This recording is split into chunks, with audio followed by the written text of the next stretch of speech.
mortgaged. Whatever home equity people had is already with the banks. So people don't have any good collateral left. So the government right now wants the banks to lend more money, but how can the banks do that? First of all, the banks have lost a lot of money, not just from bad loans, but also they've lost a lot in the stock market. They own assets, they buy stocks of other companies, and they've lost a lot of money there.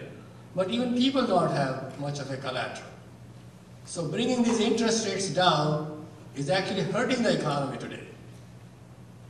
And I'm not saying this just to disagree with others. Cutting interest rates at this point is not helping the economy. Why?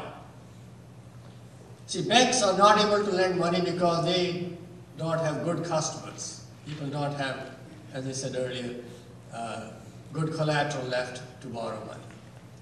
But when you bring the interest rates down, all those millions of retirees who live on interest income, their income goes down. And their spending goes down as a result. And this is the last thing we want to do. We don't want to do something that will cut consumer spending. So I've heard that tomorrow Mr. Bernanke is going to cut interest rates again. Maybe it's perhaps a symbolic act. It's not going to help at all. What will help is to follow policies that will raise wages in America. If you raise wages, yes, consumer spending would rise in a natural way. It would be a permanent rise in consumer spending. All these tax rebates, there was a tax rebate earlier this year. And again, what were they doing? They cut taxes, the budget deficit went up, government debt went up. That was the way they wanted to maintain supply-demand balance. First of all, it was temporary. Secondly, it was very small. So consumer demand went up for just 2 months, then it fell back again. So this is a crisis. This is a long-term crisis.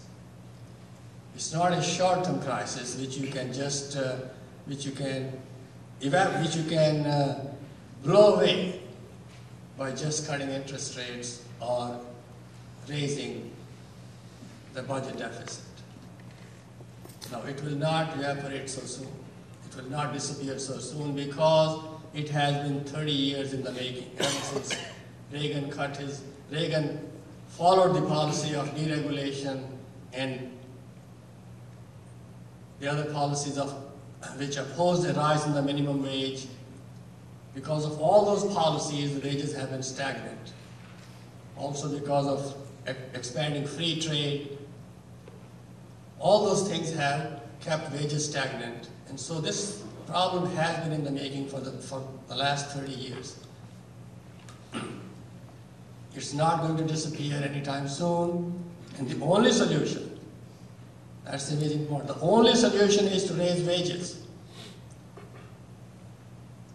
People think, well, if you raise wages, small businesses would be hurting. Small businesses would fail.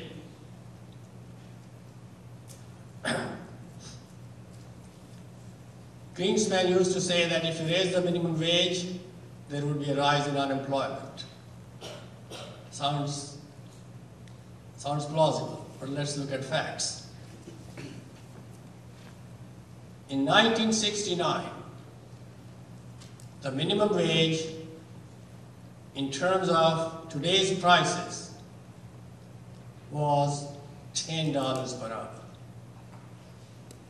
In terms of today's prices, it was $10 per hour. Today it's what, $6.50, something like that per hour. What was the rate of unemployment in 1969?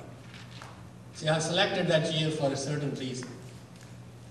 The rate of unemployment that year was 3.5%, the lowest in US history. So I selected that year because just when the minimum wage was the highest in US history, the unemployment rate was the lowest in US history. Raising the minimum wage does not hurt small business or the economy.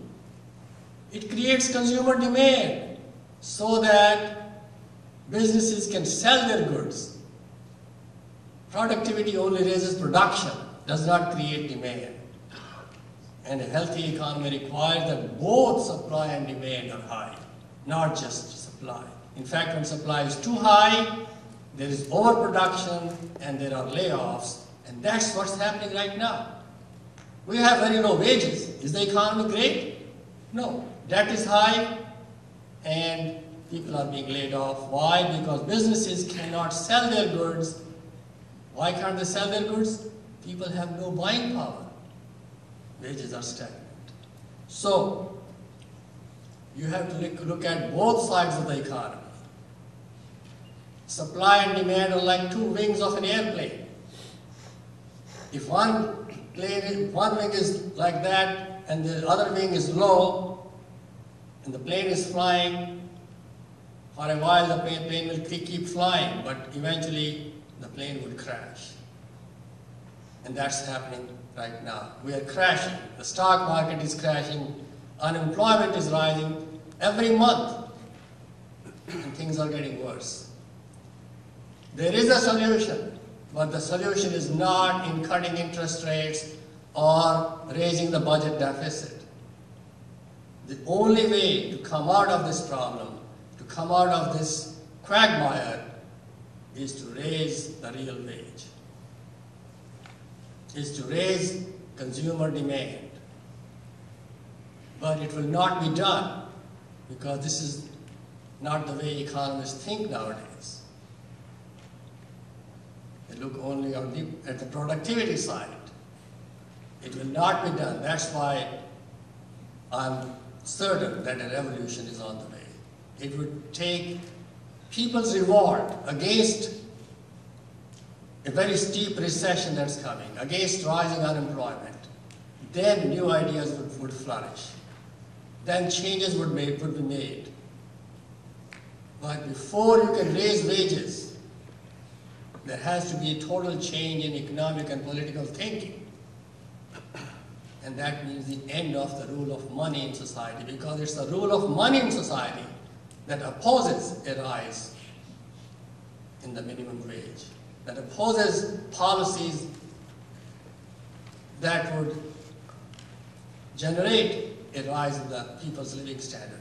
See, the rise in the minimum wage not only would solve the problem, it will also raise everybody's living standard. It's a win-win proposition. It's a win-win solution. But it will not happen as long as money rules politics. And that's why I'm forecasting a revolution on the way. And once this revolution is there, everybody's living standard would rise, the economy would flourish, and there will be then a new golden age. That's why the title of my fourth book is very optimistic. The end result is great. It's only unfortunately, only these 2, maybe 3 or 4 years which are bad. And not because they have to be like that, it's because the status quo, the forces of the status quo would oppose the policies that can bring us out of the current debacle, the current malaise.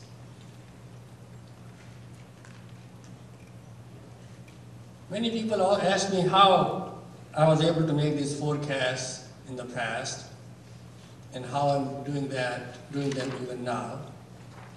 And have I made any errors? Yes, I have made errors. I have a website, ravibatra.com, what else? It's one word, ravibatra.com. And on that, I have listed about 40 different forecasts I've made over the past 30 years. And you will find that there are 3 or 4 that did go wrong. But I'm still confident of my method, about my method, because it's okay for me to have, it's okay with me if you have a 10% forecasting error.